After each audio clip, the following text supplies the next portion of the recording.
Bonjour mes bien-aimés dans le Seigneur, nous voici une fois de plus autour de la table de la parole, ce 21 décembre 2024. Le texte qui est soumis à notre méditation est tiré de Luc au chapitre 1, les versets 39 à 45. On nous parle de la visite de Marie à sa cousine Élisabeth. Nous allons lire le texte.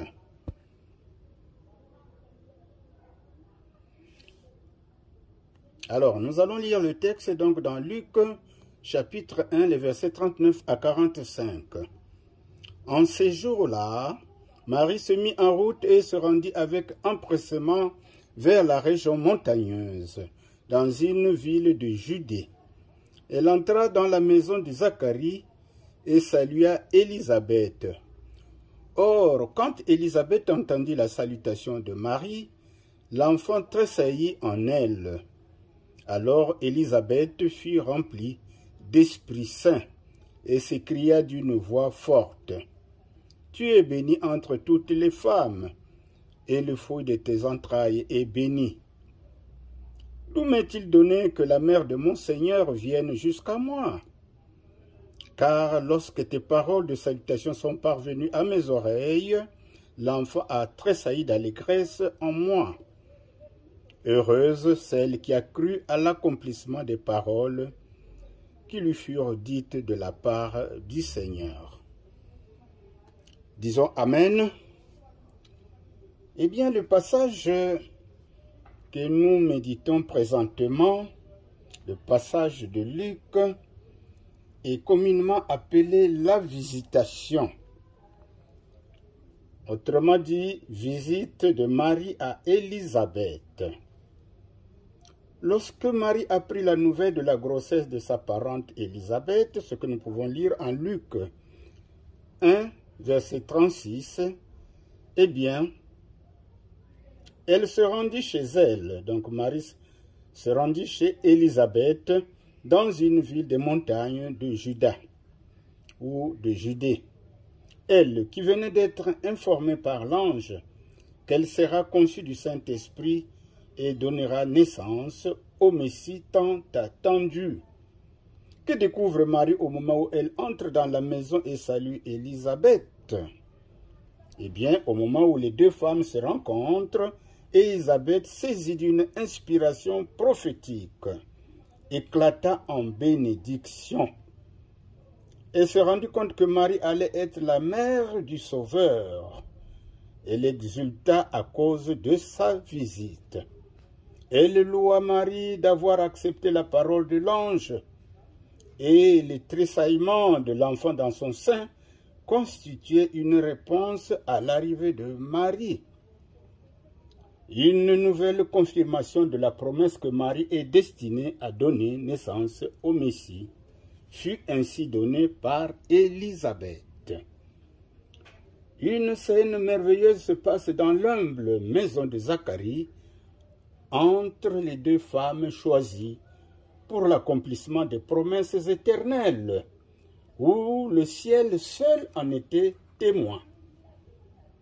Jamais dans l'histoire de l'humanité, il n'y eut en perspective, dans des lieux si humbles, la naissance de personnages si glorieux. D'un côté le roi des rois, c'est-à-dire Jésus, et de l'autre le plus grand des prophètes, c'est-à-dire Jean-Baptiste.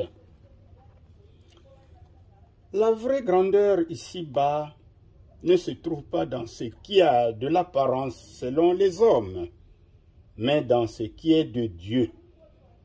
Nous dit 1 Samuel 16, 7, où Dieu dit que c'est le cœur qui le regarde et non l'apparence. Donc nous pouvons le lire en 1 Samuel 16, verset 7.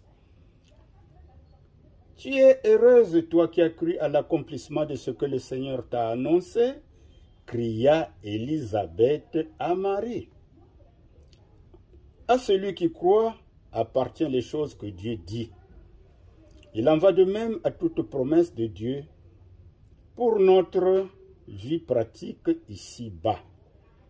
Ces paroles tirées en Nombre 23, le verset 19, disent précisément: a-t-il jamais parlé sans qu'il tienne parole? Et n'accomplit-il pas ce qu'il a déclaré? Ainsi, les desseins de Dieu subsistent à toujours et les projets de son cœur de génération en génération, comme cela nous est dit dans le psaume 33, verset 11. Alors, ce merveilleux texte nous amène à tirer un enseignement. Eh bien, Dieu n'abandonne jamais ses enfants. Il nous donne un sauveur. Aussi, sachons exercer l'hospitalité fraternelle, car elle est source de bénédiction, comme nous pouvons le lire en Hébreux, chapitre 13, le verset 1 à 2. L'annonciation et la visitation constituent pour nous des supports pour l'adoration et la louange. L'annonciation, l'annonce de la naissance prochaine du Messie et la visite de Marie à sa cousine Élisabeth constituent pour nous des supports pour l'adoration et la louange. Bien-aimés dans le Seigneur, voilà ce que le Seigneur nous a mis à cœur de partager avec vous. À vous d'approfondir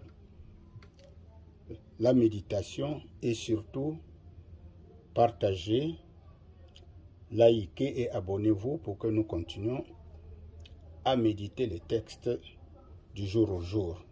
Que Dieu vous bénisse.